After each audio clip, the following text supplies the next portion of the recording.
This is the Front Porch Podcast, and I'm Jessica Alarcon, and today I am here with Marquis, Marcilous, and Janelle, Moland, the Night Market series. So thank you so much for making the time to talk to me today. Yeah, thank you for having us. Thank you. So to get started, can you tell me a little bit about yourselves? Yeah, so I'll start. My name is Marquis Marcilous, and I am the co-founder of the Night Market series. I also have my own business, Culture Underground. It's an accessory boutique. And, you know, this is something that I've always wanted to do. I grew up in the Oak Park, Tahoe Park area, going to festivals every weekend with my grandmother. And I just remember, you know, we didn't have, you know, many resources, but I just always knew, like, okay, that's a safe space for me, where it doesn't cost us anything. And we just had a ball. And so this is something that I've really wanted to bring to the community, and we're here. And my name is Janelle Moland. I am one of the founders of the Night Market series. I also have my business, Silhouette Door. It's a lingerie store online. And just bringing the night market is really just to bring everyone back together. If you're not here to shop, at least you have a safe place to just chill, listen to music, and just watch everyone else interact with each other and bring the kids. Okay, so can you share a little bit about the Night Market series, how you began, what your purpose is, and the connection to the neighborhood in Oak Park? Yeah, so actually the idea was always there, just really didn't have a way to implement it. And then Janelle, she actually hosted a pop-up in April of 2021. And I had already had my business, Culture Underground, but I had stopped my business for a while. And her her pop-up was geared towards women in business. It was more of a celebratory thing, but it was also a vendor marketplace, and I was in attendance. Definitely inspired by the organization, how everyone came together, how she was able to do that. And so I said, hey, you know, I've been thinking about, you know, doing something that is now the night market. And it aligned with, you know, her similar values. And I saw how, you know, diligent she was with how she organized the pop-up. And I'm like, this would be perfect. And she was like, okay, well, I don't know if I really want to do this, but we'll try it out. And then it just kind of went from there. And the purpose of the Night Market series is to really create safe spaces, first and foremost, for Black and Brown communities in the Oak Park area, so that, you know, we can be our authentic selves. And we, you know, share our space with all types of different vendors from all types of backgrounds. But obviously we want to make sure that we have those safe spaces for our community. And every community member in Oak Park, everyone's welcome, and we're just excited to be here. Definitely, thank you. Well, with the night market, my first event was a pop-up shop for the ladies. It was National Lingerie Day. So I wanted to obviously focus on women in business, and it was my first event that I've ever hosted. A lot of people have been coming to me to kind of like put the bug in my ear, so I finally just made it happen. So when Marquis came to me, I had a lot of people asking me, when's your next one? When's your next one? And I'm like, I don't want to do that. I'm running around like a chicken with my head cut off. I don't want to do this. But with Marquis coming to me, it's someone that I trust. She's someone that I trust. And I learned it's better to have two people rather than just me wearing 10 hats. At least Absolutely. I have control issues. So I could probably wear 7. I'll give her 3. Literally. But it works. So we just wanted to create that space where we all could just support all local businesses, and we could bring our kids, have us something to do. Again, a safe place just for us to really just be ourselves unapologetically. And so what does that look like in practice? Creating a space where you can unapologetically be yourself. What does that mean to you?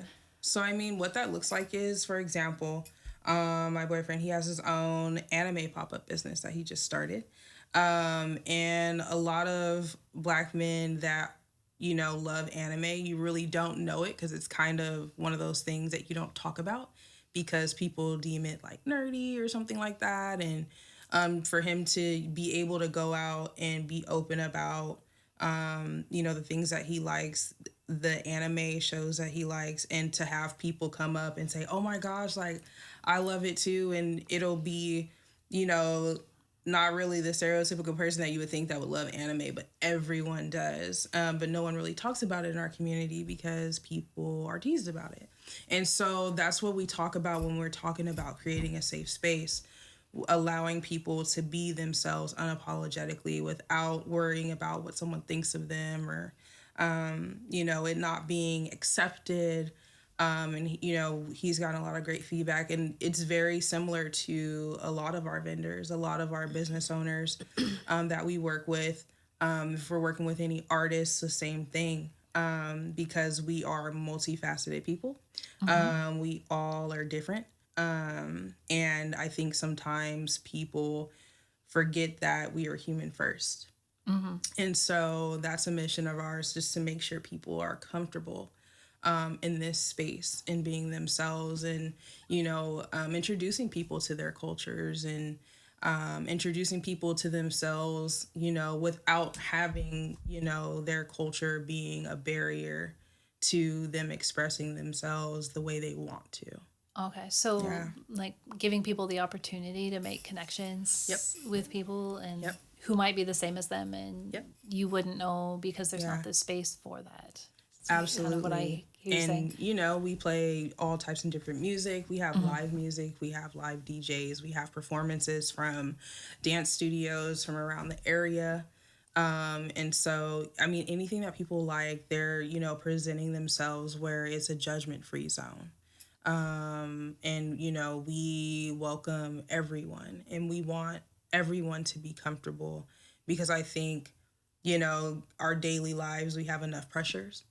And so, to give that 5-hour window of no pressure, no, we're handling all the pressure. We're running around like chickens with our heads cut off, because we want people to have a good time. We want people, we want that good feedback. And we're very happy about what we've brought to the community, and what we are continuing to be able to do with the community and different businesses around the community as well. Yeah, especially with our businesses, we're at a point where we really set the standard when it comes to business. Especially if you're just starting, we bring you into our community and you network with us and with other people in business, even with artists, just to make those connections, and you feel comfortable asking those questions, like even simple things like how you get a seller's permit.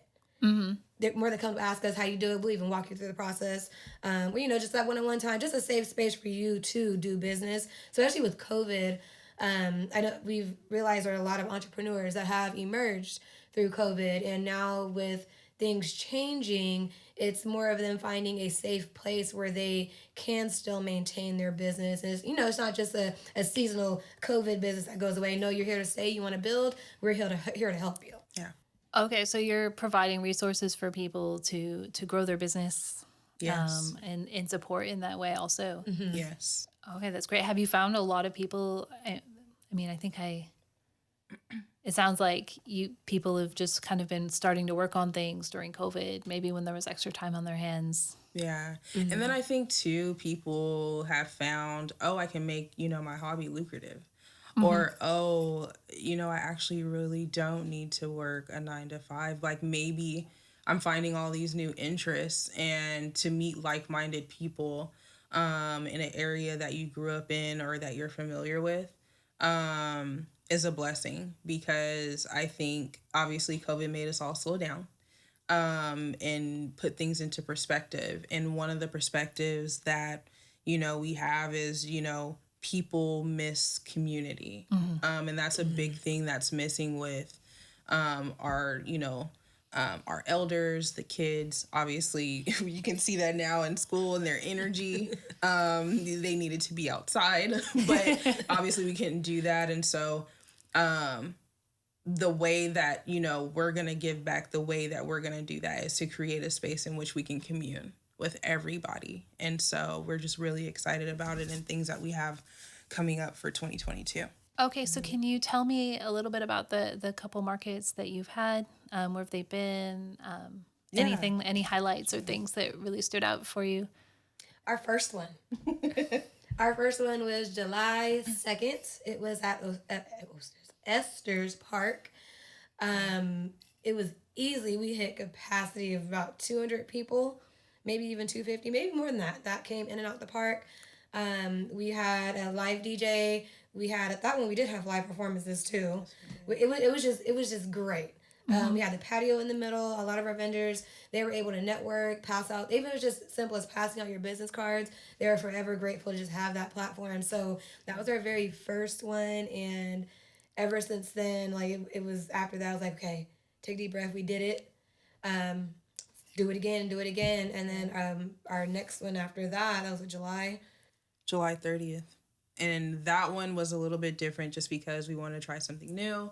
It was kind of a hybrid of a vendor marketplace and a day party. And so it was centered around Afro beats and reggae music because I haven't seen any like reggae parties in a while in Sacramento. They used to have them a lot at Capitol Garage. I think a lot of things that people don't think about is music is huge when it comes to our mood. And so whenever I'd go to Capitol Garage, people are having fun. They're, dancing and, with their friends. And that's kind of the mood that type of music puts you in. So we wanted to create, that space where, okay, we still have our vendors here and it's still the night market. We want to do something a little bit different, mix it up. And so that's what we did later that month. And it turned out great. It was a beautiful turnout. Everyone loved it. And then after that, I think August 2nd, we had Oak Park Brewery. Oh, yeah, that's right. In August, we had Oak Park Brewery. Yep. That was a great turnout. And throughout this process, we learned the do's, the don'ts, okay, what's going to work, what's not going to work. Yeah. During that time, it was right when, I guess, COVID hit again, and things were getting shut back down a little bit, and then everything was on fire in California. Yeah. So the air outdoor quality was the problem. Yeah, so it was still a great turnout, but it was still a safe place to be. Even though we're outside. Me personally, I like being outside as far as event-wise. And just having music is mandatory. Mandatory. No matter what event we're having, we have to have music. Whether it's set up, even for an hour, or a playlist, something. So we always make sure we have music. So Oak Park Brewery was a really good one. And then right after that was our Fall Festival. Yeah. So right after that one was our first annual Fall Festival, which was huge. That was the first event where we got two major news segments, one with ABC News 10, My California Life with Aubrey, I think it was Aquino. And then we had a news segment with Good Day Sacramento. And at that time, at our fall festival, was at McClatchy Park in Oak Park. And we had over 50 vendors there, including, I think we had 5 food vendors, even more food vendors after that. And then also too, we had, which we're very proud of, were the kids workshops. And the kids workshops included... we did candle making. We had them... plant potting. Plant the pots and even paint the pots. Yeah. Sorry, tongue twister. Plant potting. Canvas painting. I already said candle making and water bottles. Yeah. So with the kids going back to school, they didn't have access to the water fountains to drink water from, or even a cup to go to the water fountain. So we got them to make just some, plastic water bottles where they stuck stickers on it and they could take it to school. Yeah. And it was a great turnout. That was actually the highlight of it, especially running around like a chick on the head cut off, making sure all the kids, the kids were good, make sure they sit down, have something to do. We also had a jumper, and we had face painting that was completely free, and it wasn't just your typical, cat eye face face painting. It was the whole shebang, the whole shebang, the whole face was painted. It was crazy because we had a capacity for the kids workshops, but when the parents started coming, it was in such high demand that we actually had to run to Home Depot twice to get more supplies because we still had some supplies left, and so more kids were able to candle make and paint and things like that. And so that was one of our huge highlights, just because there were over 450 people in attendance. We got great feedback on that event. And just to see the kids happy running around and excited, to do art, because unfortunately a lot of the art in our schools are being cut. And in my opinion, that is very important when it comes to the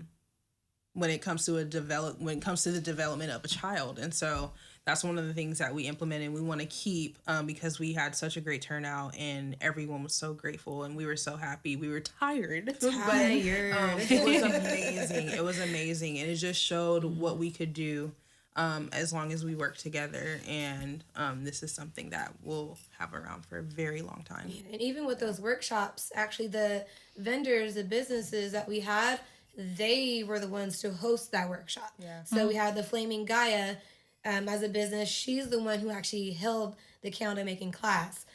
We had Riri's Plant Oasis. She sells plants. So we asked her, hey, can you get succulents, something easy for the kids?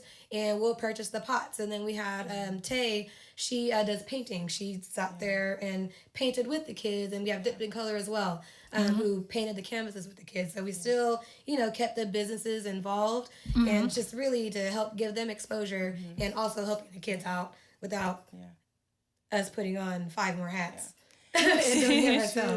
That in turn showed, different vendors like, oh, okay, one, I can create another stream of income, keep it affordable for the community, while the kids are involved. But then, also, expanding, their horizons and, finding, okay, there's other things that we can do with the night market, for our communities to make sure, again, we have that safe space. And so, again, we're just super excited to be here. So, you've both repeated the phrase safe space a lot of times. And I know that you've already said that that's a lot about just being safe for who you are. But I wonder, if there's any more to that, or, it feels like that idea of safety is really important to you. Can you tell me a little bit about why that is? I think for me, and, I'm pretty sure Janelle has her own perspective, but for me, I think, so we're in 2021 now, 2018, it was even before that, but I just think with the heighten of the Black Lives Matter movement, and some of the things that were going on in Sacramento and the Oak Park area, I just think that, finding a way to implement a safe space for our Black and Brown communities to be themselves unapologetically, it's very important, because I think there was a point in time in which we didn't feel that, or at least I didn't feel that. I'm not going to speak for everyone else, but at least I didn't feel that, and some of my friends that I've talked to didn't feel that either. And I think for me, it was just kind of like, okay, what am I missing? And then talking to other people, they're saying, we used to be able to go to different little things outside. We don't really have the festivals like we used to in Oak Park. We don't really have certain things that we used to have for our communities. And so to be able to bring that full circle is a blessing. And for me too, I was also inspired by Algorithm. It was a day party series at Esther's Park, and it was put on by Base One and Kristen. And just to be able to party without, one, having any issues, and two, seeing people that look like me, seeing people that, do the same dances that I do, and everyone gathering was huge, because that was something that was lacking for me. And so to be able to attend something like that, I'm like, okay, now we need to implement that in a way that we want to. And, that's what the Night Market series is. And, obviously we have big plans for 2022 to make this an even a larger scale. And so I think just internalizing, like, okay, what can I do to make myself feel better? And so what can I do to help everyone else feel at ease, to relax, to kind of let their hair down? And so this was the easiest way for us to do that. Yeah, so with me, when I say safe place, I start from the kids. Really just, you have to get them out the house. They may not, especially in the Oak Park area, it's much different than what it was in the 90s, than when I grew up, but it's still there where we don't know if they're in a safe household. Or we don't know if they don't have, a big cousin or someone to take them out the house, give them something to do. So with our events, it's always going to be food and music. especially for the kids. All they need is food and music. Play some music, kids will dance, have fun. Hell, they can even run around all through. My kids, I stop running through my event. But, just letting them just be free and getting them out of what maybe is not so safe of a place. So even with that said, with me as a mother, I need to get out of my house with these kids. Or without the kids. Yes. She already knows sometimes at some of our events we do serve alcohol. We go through a permitting process and we'll have security there. But sometimes I want to go have a drink and I can't take my kids with me. But with our events, I like that we have a lot of parents that come and they'll get the food. You're not obligated to shop. Obviously, it's our first priority to support our businesses. But come show support and relax. Come grab some food, grab a drink, sit on one of the lawn chairs and listen to the music. Let your kids run around. You might even see me for Halloween. I'm over here dressed as a fox, swiper, no swiping, just passing out candy to the kids or handing them bags. So they come with a bag. Here's a bag. Here's some candy. Just little things like that. Kids, they remember, especially with my children. They need the outlet. Of course, I'm not saying that we don't come from a safe household. My household's completely safe, but I don't need you tearing up my house. So we're going to go. Mommy's going to make some money. Mommy's going to go put on her big mommy hat and host the event and have them come. Me as a child, I used to go to the Oak Park Community Center mainly during the summertime. And we would have summer camps. So we used to go to the garden and plant. We used to walk there. Everywhere in Oak Park, we used to walk. We used to walk to the McClatchy pool. Yeah, McClatchy pool. Now it's open or closed. Depends on what the weather is, I guess. But we used to walk there. It's just walking through the neighborhood. It just gives us that breath of fresh air for the kids. So it's just something, if you're in the area, just walk on over. Sometimes it's gotten to the point where I'm like, I'll go pick the kids up if you need me to. And you just gotta come get them, or just just communication. But when we say safe place, just places like that. Food, music, me. I have to have a drink sometimes here and there, just to ease the nerves a little bit, because I do get really nervous because it's one of those like, okay, have we done everything we can? Is everyone having a good time? And our vendors are making money. Are they thirsty? At our fall festival, we had a delay with our food. So Marquis reached out to Happy Takeout, and they provide us with a full catering to feed our vendors. Just simple things like that, just to make, safe and comfortable. Which they're another local Oak Park, business. I actually went to high school with the daughter of the owners. Okay. And again, it's like to be able to create that small community. But then also, too, it's like I knew about concerts in the park before they were at Cesar Chavez. They were at McClatchy Park. And so part of our mission, too, is to kind of bring Sacramento community members to Oak Park or back to Oak Park.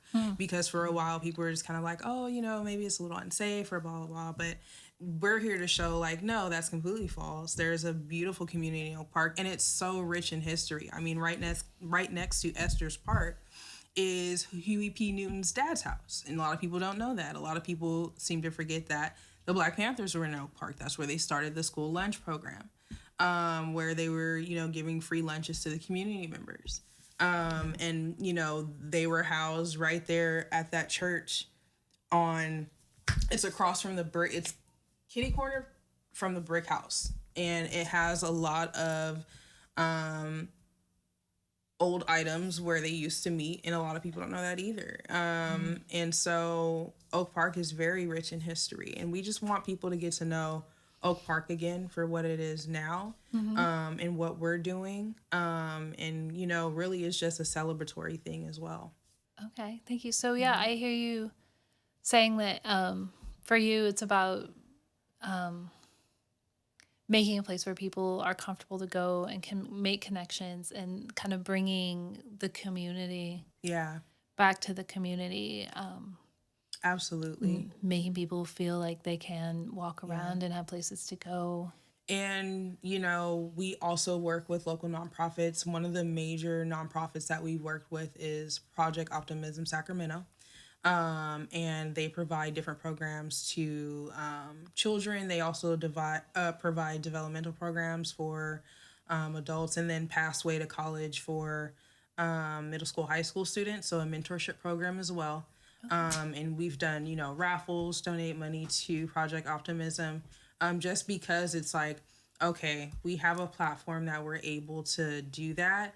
And then that it's a full circle thing where, our kids, they need as much as they can and as many resources as possible. And so if we can provide that, through the Night Market series as well, that's very important to us. So we make it a priority to work with our local nonprofits.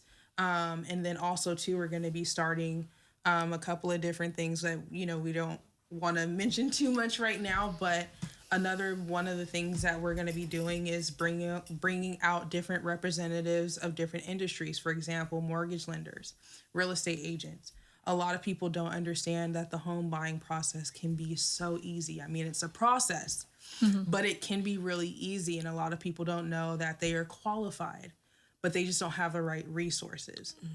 And so because, we have the platform now where we're working with different organizations, that's one of the things that we're going to be bringing to the community and having representatives out there, letting the people know what's going on in their community and what resources are attainable to them. And so that's very important because just me, myself, I'm 30 and I just bought my home, and a lot of people are asking me so many questions. And it's like, before I had the information, obviously I was asking questions too. But if we can do that on a larger scale, then, that's another thing that we're working on. And so it's just kind of like giving the resources back to the community, whether it's a safe space, whether it's, money donation, whether it's providing a place where people can sell their products, a place where, the kids at the dance studios can perform, local artists can perform and paint. That is rewarding in itself. That's great. So do you welcome new vendors, or if someone wanted to take part in the Night Market series, how would they get involved or get connected with you?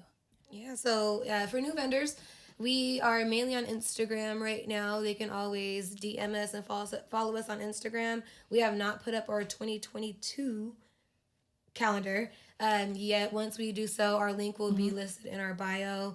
We will have a Facebook page coming the start of the new year, and hopefully, if I get it together, along with the website, where vendors they can apply to be at one of our vendor markets. Now, if vendors are interested and they do apply, we typically do notify our businesses no later than 2 weeks before the event, because we have, since July, we have a list. I haven't looked at it in some time, but it's more than 230 vendors. Oh my gosh. Yeah, so depending on our venue, we can maybe fit 20 to 25, might be pushing it. So we have a wait list. So it's just apply and just be patient with us. But normally you'll be notified 2 weeks before the event. Got it. And that's where you can find us. Yep. And then also, too, I just want to let everyone know that, the Night Market series is not just a vendor marketplace. We're not just, a mini festival. I just want everyone to follow the Night Market series on Instagram at the Night Market series, because we have major things coming in 2022 for our community, and we are just so excited to be able to spread the word. So yes, 2022 is a big year. Yeah, it is. It sounds like you're doing a lot just to, empower your vendors and the neighborhood. And there are a lot of resources that are available in this place where we can, the neighborhood can come and connect with each other. Absolutely. And enjoy what everybody has to offer there. Absolutely. Yes. Absolutely. So, last question, we're almost out of time. How does the community find out when your next event is? Well, there's a few ways. Yeah, so you can find us on Instagram at the Night Market series. Every event that we have, we create an Eventbrite page for it. You can also find us on Facebook at the Night Market. The Night Market series. Yep. Yes, there will be an event posted on Facebook. Yep. And then we will have a website out soon, very soon. So, again, we'll release that on Instagram. That's the best place. Primary. You can find us. Yeah. Instagram. IG. Yeah. Slide in our DMs. Well, thank you so much for your time. It's been really great getting to know you and hear about your organization. Yeah, Thank you for having us. Thank you. Appreciate Absolutely. it. Bye.